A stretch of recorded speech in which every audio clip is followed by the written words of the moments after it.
नमस्कार बच्चों। तो एक बार फिर मैं आपके लिए लेके आया हूँ प्रिज्म के एक न्यूमेरिकल का एक वीडियो है।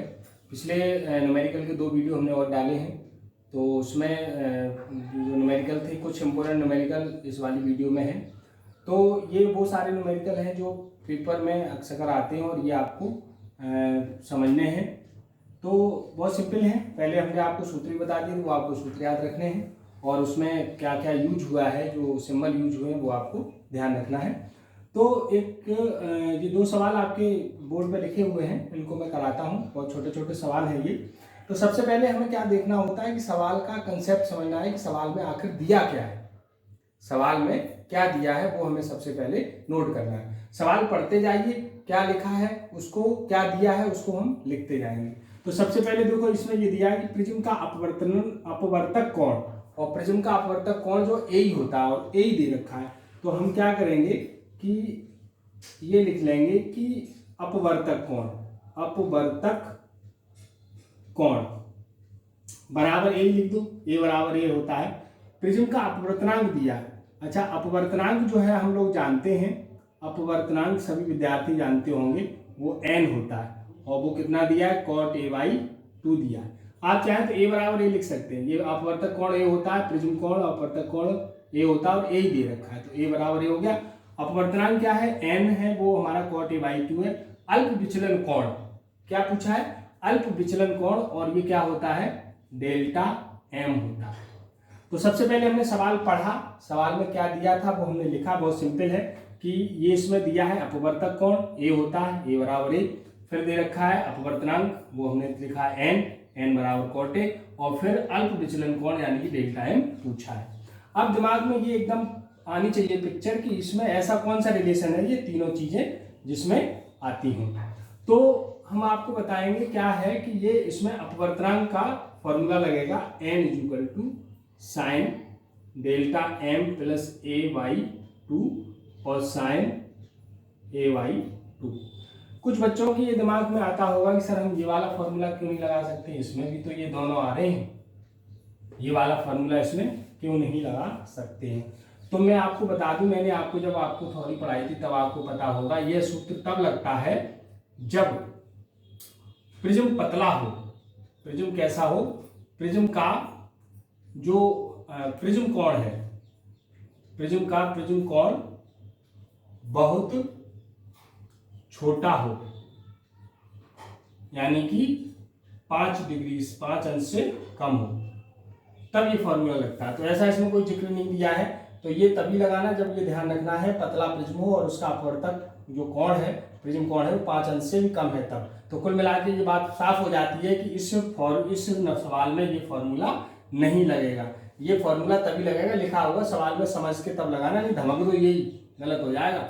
ठीक है, तो ये ध्यान रखना, ऐसे सवालों में ये सूत्र नहीं लगता। उसमें लिखा होगा कि ये इसका जो है बहुत पतला है या प्रिज्म कोण 5 अंश से कम है, या ये सब कुछ तो समझ जाएंगे, ऐसे करके ये नहीं लगेगा। ठीक है, तो ये आपको नहीं लगाना है।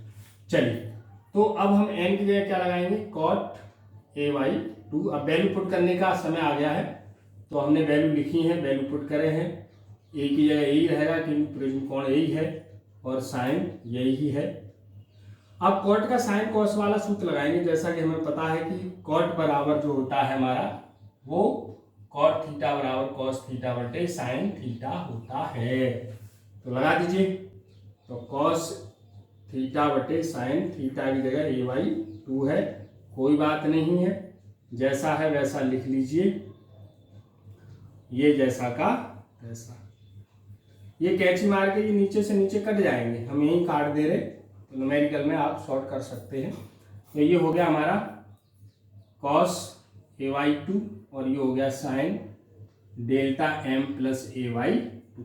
वाह, थोड़ी सी बात बिगड़ेगी, ये दोनों तरफ साइन साइन होता है, दोनों जगह cos cos होता है, तो हम दोनों तरफ एंगलों कंपेयरिंग कर देते तो हमारा जो है a या डेल्टा m निकल जाता। लेकिन इसमें गड़बड़ क्या होगी, यहाँ cos आ गया, यहाँ साइन आ गया।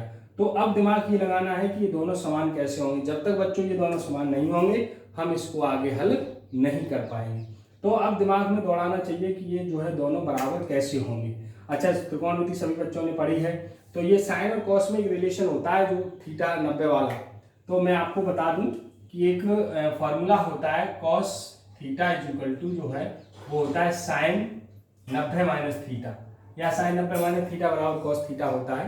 तो यानी कि ये थीटा है और इसको हमें साइन में बदलना है, तो इस थीटा यानी कि क्या सूत्र लगा देंगे, साइन 90 माइनस थीटा। ठीक है बच्चों, ध्यान रखना, ये चेंज या तो इसे चेंज कर सकते हैं ऐसे, वो आपके ऊपर। तो कॉस थीटा की जगह हम क्या लिखते हैं, साइन 90 माइनस थीटा। ज्योमेट्री और आपकी त्रिकोणमिति साथ नहीं छोड़ पा रही है ना, तो घबराना नहीं, ये सारे सूत्र हम लिख देते हैं, वो आप नोट कर लिया करना।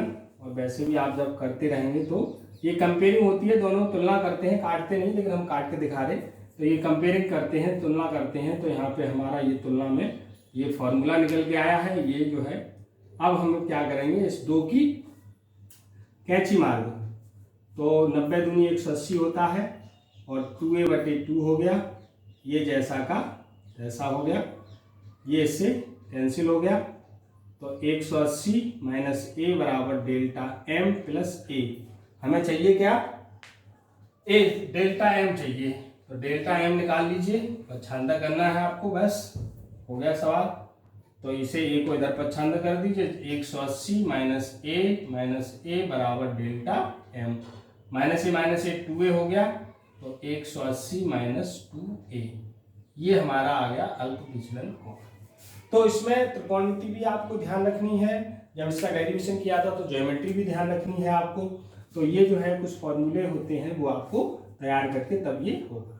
ठीक है, तो ये सारा जो है हमने कर दिया, यहाँ ध्यान रखना, इसे चेंज करना, ये 90 में चेंज होगा और कुछ नहीं। चलो इसी के लिए हुए एक और हम प्रैक्टिस आपको करा रहे, दूसरा सवाल आपका नीचे लिखा हुआ है, तो उम्मीद है कि सभी बच्चों को समझ में आ गया होगा। अगला सवाल देखिए, आपके सामने ये रहा। तो इसमें दिया है प्रिज्म कोण और न्यूनतम कोण प्रत्येक ए है। तो प्रिज्म कोण हम लोग जानते हैं प्यारे ए होता है, तो यानी कि प्रिज्म कोण जो दिया है वो सबसे पहले लिखो। तो प्रिज्म कोण ए बराबर ए दिया है, कोई दिक्कत नहीं, इसमें भी वही दिया था। उसके बाद इसमें क्या दिया है, न्यूनतम विचलन। देखो प्रिज्म कोण तथा न्यूनतम विचलन प्रत्येक ए है, इसका मतलब ये भी बराबर ए है और ये बराबर भी ए है। न्यूनतम विचलन क्या होता है, डेल्टा एम, क्या है, ए, दोनों ए दिए हैं, प्रिज्म कोण भी ए है और न्यूनतम विचलन भी ए है। तो प्रिज्म का अपवर्तनांक ज्ञात करो, अपवर्तनांक ज्ञात करना है। ओके, ठीक है, फिर दिमाग में वही सूत्र उभर के आएगा, हमने बताया डेल्टा एम, ये वाला फॉर्मूला नहीं लगेगा, ये आप कभी मत लगा देना, नहीं तो गलत हो जाएगा, ये आपको नहीं लगाना है। डेल्टा एम ए n-1 वाला नहीं लगेगा, वो तब लगता है जब प्रिज्म बहुत पतला होता है और प्रिज्म कोण बहुत छोटा होता है, तब लगता है। ठीक है, ध्यान रखिएगा। तो दिमाग में आता है ये वाला फॉर्मूला, समझ दो। तो n = sine delta M plus a/2। त्रिकोणमिति कुछ बच्चे सोच रहे होंगे कि साथ छूट जाएगा, है ना, नहीं प्यारे, ये चीजें तो साथ रहेंगी और अच्छी हैं, जो चीजें अच्छी हैं वो साथ रहनी चाहिए, बुरी चीजें छूट जानी चाहिए, है ना। तो चलिए ए निकालना है, फटाफट निकालते हैं। तो ए जैसा का तैसा हो गया, साइन, अब हम डेल्टा एम की जगह ए करेंगे, ए की जगह तो ए और ये मान लगा दो, तो डेल्टा एम की जगह ए लगा दो, ए की जगह तो ए ही रहेगा क्योंकि ए बराबर ए है, डेल्टा एम की जगह लगा दिया ए की जगह ए लगा दिया, बटे 2, और फिर हमने ए की जगह ए लगा दिया जैसा का तैसा। ठीक, चलिए तो फटाफट इसको हल कर लेते हैं। तो हमें जोड़, तो हम जानते हैं 1 और 1 2 होता है, तो 2a/2 हो गया, बटे साइन जैसा का तैसा हो गया। तो ये 2 से 2 मर गए, तो साइन a बटे साइन a/2, हाय दैया जी का हो, ऊपर ए आ गया, नीचे a/2 आ गया। अब एक बार फिर जो है दिमाग को लगाना पड़ेगा, त्रिकोणमिति लगानी पड़ेगी कि जो है ये कटेगा तो है नहीं, और ये यहाँ छोड़ जाए तो हमारा सवाल अधूरा माना जाएगा। तो अब हमें दिमाग में लगाना है कि साइन ए का हाफ एंगल वाला सूत्र पड़ा होगा त्रिकोणमिति में, तो वो आपका एक सूत्र होता है त्रिकोणमिति में, साइन ए का हाफ एंगल यानी 2 साइन a/2 और कॉस a/2। तो ये हमने हाई स्कूल वगैरह में यानी पिछली क्लासों में पढ़ा है, तो इसकी जगह ये फॉर्मूला हम लगा देंगे। त्रिकोणमिति भी याद रखनी है, तभी ज्योमेट्री भी याद रखनी है। तो अब ये बड़े प्यार से काट दो, कट गए। चलिए तो n = बचा क्या, 2 cos a/2 बटे कुछ नहीं बचा, तो ये हमारा क्या आ गया, ए का फॉर्मूला आ गया। ठीक, तो ये जो है क्या है कि इनके जो है कुछ त्रिकोणमिति इसमें लगेगी, बाकी का और बहुत आसान है। त्रिकोणमिति में कुछ फॉर्मूले लगेंगे, वो आपको ध्यान रखने हैं। ठीक बच्चों, आप इन्हें नोट कर लीजिए और अपने कोई भी कॉपी किताब जो भी है, बुक्स वगैरह, उससे आप इसका रिवीजन करिए और सवाल कर लीजिए, जिससे कि आपकी अच्छी सी प्रैक्टिस हो जाए। ठीक विद्यार्थियों, ओके।